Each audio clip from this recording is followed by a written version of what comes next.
The labor market remains near maximum employment, and inflation, though still somewhat elevated, has come down a great deal from its post-pandemic highs.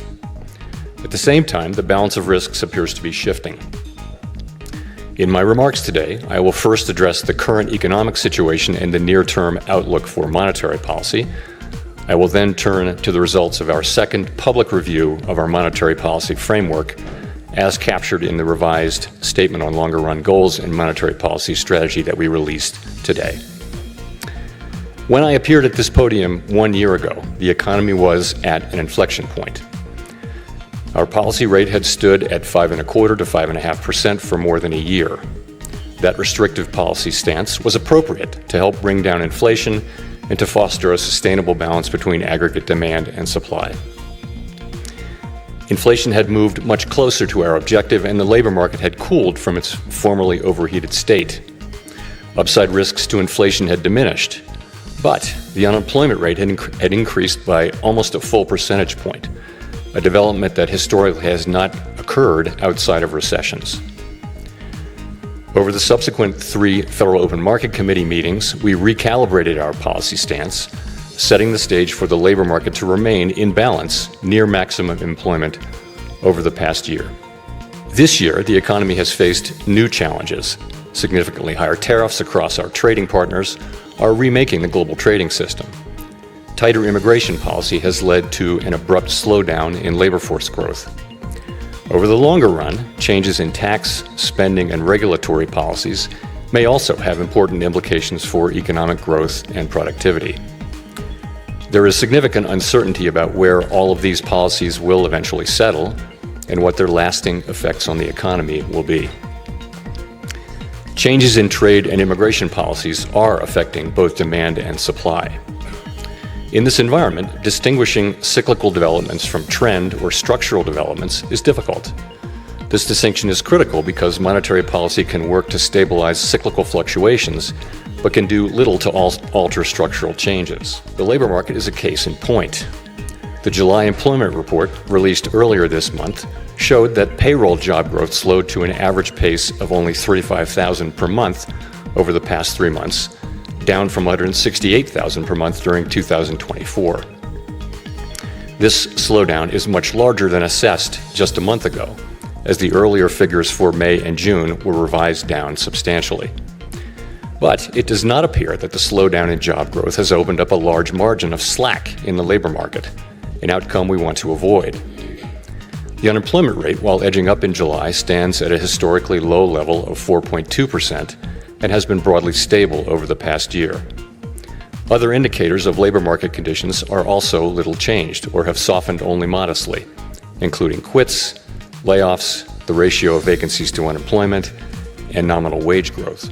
At the same time, GDP growth has slowed notably in the first half of this year to a pace of 1.2%, roughly half the 2.5% pace in 2024.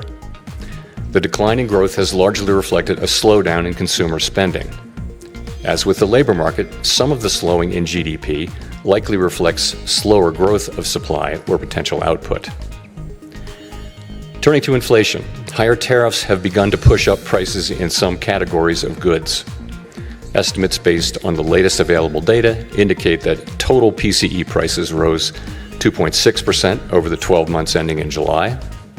Excluding the volatile food and energy categories, core PCE prices rose 2.9%, above their level of a year ago. Within core, prices of goods increased 1.1% over the past 12 months, a notable shift from the modest decline seen over the course of 2024. It's also possible, however, that the upward pressure on prices from tariffs could spur a more lasting inflation dynamic, and that is a risk to be assessed and managed. One possibility is that workers who see their real incomes decline because of higher prices demand and get higher wages from employers, setting off adverse wage-price dynamics. Given that the labor market is not particularly tight and faces increasing downside risks, that outcome does not seem likely. Another possibility is that inflation expectations could move up, dragging actual inflation with them. Inflation has been above our target for more than 4 years and remains a prominent concern for households and businesses. Measures of longer-term inflation expectations, however, as reflected in market and survey-based measures, appear to remain well anchored and consistent with our longer-run inflation objective of 2%. Of course, we cannot take the stability of inflation expectations for granted. Come what may, we will not allow a one-time increase in the price level to become an ongoing inflation problem. So, putting the pieces together, what are the implications for monetary policy? In the near term, risks to inflation are tilted to the upside and risks to employment to the downside, a challenging situation. When our goals are in tension like this, our framework calls for us to balance both sides of our dual mandate. Our policy rate is now 100 basis points closer to neutral than it was a year ago, and the stability of the unemployment rate and other labor market measures allows us to proceed carefully as we consider changes to our policy stance. Nonetheless, with policy in restrictive territory, the baseline outlook and the shifting balance of risks may warrant adjusting our policy stance. Monetary policy is not on a preset course. FOMC members will make these decisions based solely on their assessment of the data and its implications for the economic outlook and the balance of risks. We will never deviate from that approach. So, turning then to my second topic. Our monetary policy framework is built on the unchanging foundation of our mandate from Congress to foster maximum employment and stable prices for the American people. We remain fully committed to fulfilling our statutory mandate, and the revisions to our framework will support that mission across a broad range of economic conditions. Our revised statement on longer-run goals and monetary policy strategy, which we refer to as our consensus statement to save time, describes how we pursue our dual mandate goals. It is designed to give the public a clear sense of how we think about monetary policy, and that understanding is important both for transparency and accountability, and for making monetary policy more effective.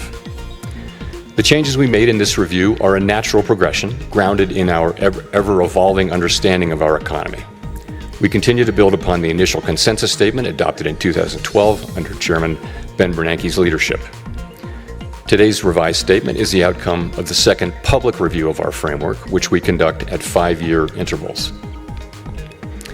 This year's review included 3 elements: Fed Listens events at reserve banks around the country, a flagship research conference, and policymaker discussions and deliberations supported by staff analysis at a series of FOMC meetings. In approaching this year's review, a key objective has been to make sure that our framework is suitable across a broad range of economic conditions. At the same time, the framework needs to evolve with changes in the structure of the economy and our understanding of those changes. The Great Depression presented different challenges from those of the Great Inflation and the Great Moderation, which in turn are different from the ones we face today. At the time of the last review, we were living in a new normal, characterized by the proximity of interest rates to the effective lower bound, or ELB, along with low growth, low inflation, and a very flat Phillips curve, meaning that inflation was not very responsive to slack in the economy. To me, a statistic that captures that era is that our policy rate was stuck at the ELB for 7 long years following the onset of the global financial crisis in late 2008. Many here will recall the sluggish growth and painfully slow recovery of that era. It appeared highly likely that if the economy experienced even a mild downturn, our policy rate would be back at the ELB very quickly, probably for another extended period. Inflation and inflation expectations could then decline in a weak economy, raising real interest rates as nominal rates were pinned near zero. Higher real rates would further weigh on job growth and reinforce the downward pressure on inflation and inflation expectations, triggering an adverse dynamic. The economic conditions that brought the policy rate to the ELB and drove the 2020 framework changes were thought to be rooted in slow-moving global factors that would persist for an extended period. And they might well have done so, if not for the pandemic. The 2020 consensus statement included several features that addressed the ELB-related risks that had become increasingly prominent over the preceding 2 decades. We emphasize the importance of anchored inflation, longer-term inflation expectations to support both our price stability and maximum employment goals.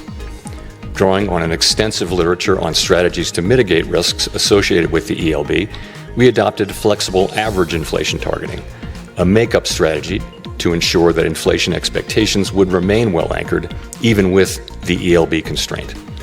In particular, we said that following periods when inflation had been running persistently above 2%, appropriate monetary policy would likely aim to achieve inflation moderately above 2% for some time.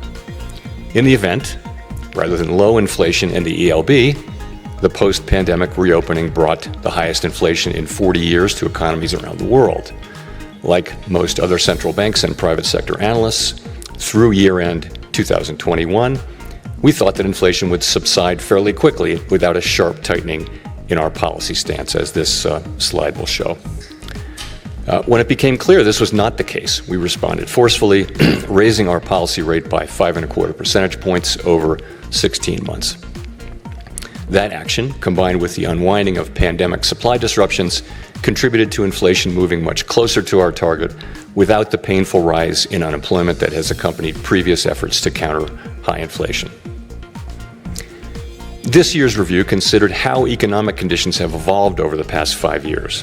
During this period, we saw that the inflation situation can change rapidly in the face of large shocks. In addition, interest rates are now substantially higher than was the case during the era between the global financial crisis and the pandemic.